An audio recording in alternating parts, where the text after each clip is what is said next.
In spite of a hat-trick from Middlesex loanee Tom Smith, Somerset earned a Yorkshire YB40 semi-final against Nottinghamshire at Trent Bridge next month after they beat rivals Gloucestershire for the fourth time this season, the latest being a crucial 12-run success in front of a packed house in Bristol. Both sides had a chance to qualify for the knockout stages, but they needed to win, and after being put in an hour after Gloucestershire had opened their plush new pavilion in front of some great local names from the past, Somerset made an excellent start through Marcus Trescothick and Craig Kieswetter, who both made easy work of both finding and clearing the boundary to delight their excellent travelling support.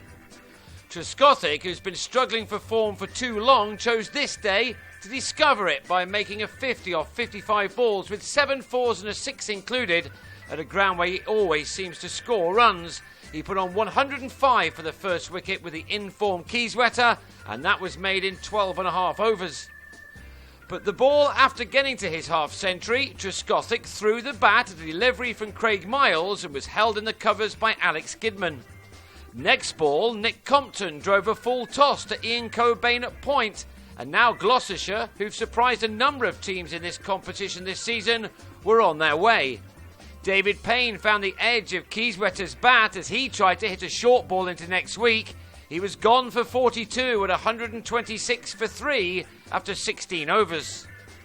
The pitch was at times a little too paced, and Somerset appeared to rein in the kind of score they'd initially hoped for. James Hildreth and Josh Butler played within themselves but still added 71 in 12 overs, although Butler was dropped twice before he really got going. Instead, Gloucestershire kept plugging away at the other end. Hildreth used the leading edge to a ball from Payne to be dismissed for 34 before Smith had his moment in the sun. The left-arm spinner had Craig Macheda stumped by Gareth Roderick for 1. Before next ball, he completed his over, the 30th of the innings, by having Lewis Gregory in for the injured Peter Trigo, caught in the covers. Smith then began his next over by finding plenty of turn to bowled Piyush Chawla to complete his hat-trick, one which many at the ground were unsure of. Smith had dragged his side right back into this game with his excellence. So Butler was now the key man. He went to a 50 off 53 balls, an innings containing only 4 fours, but one which was to prove absolutely crucial for his team, who'd slipped, thanks to Smith, to 204 for 7, with the best part of 9 overs remaining. They made slowish progress from there, losing Alfonso Thomas for 12, as he chipped Payne's slower ball to Miles at 226 for 8. But the Gloucesters had to wait until the last over for their next success, Jamie Overton being run out by James Fuller as he gave the strike back to Butler. It was the right thing to do as the England man brought out his famous scoop next ball for his only 6 as he ended on 68 out of his size 258 for 9, a total which was certainly going to test the home side.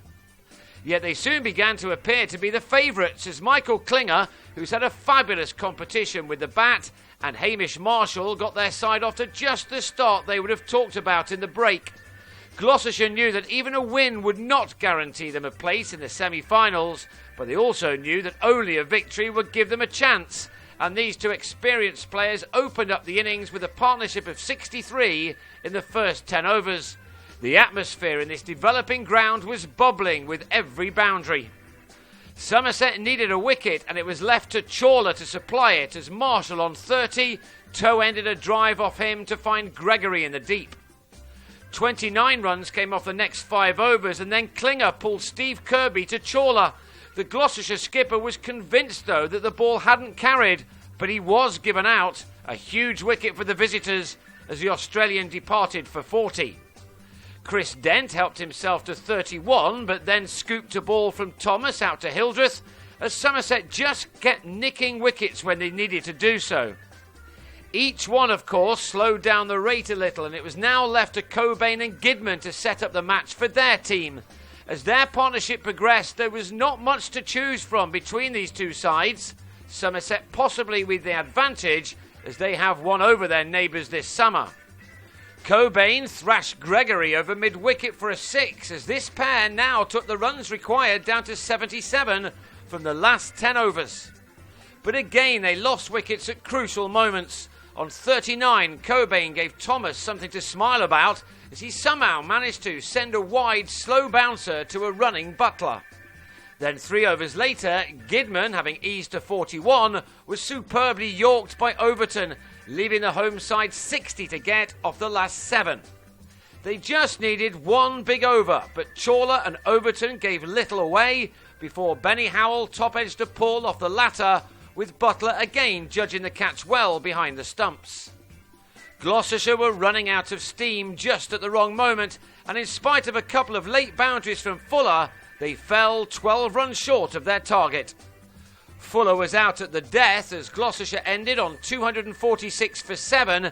Their disappointment tempered a bit with the news that not even a win would have been enough to qualify in the end because of results elsewhere. Somerset do go through again, and many will be licking their lips at the thought of another meeting with Nottinghamshire at Trent Bridge in the next couple of weeks.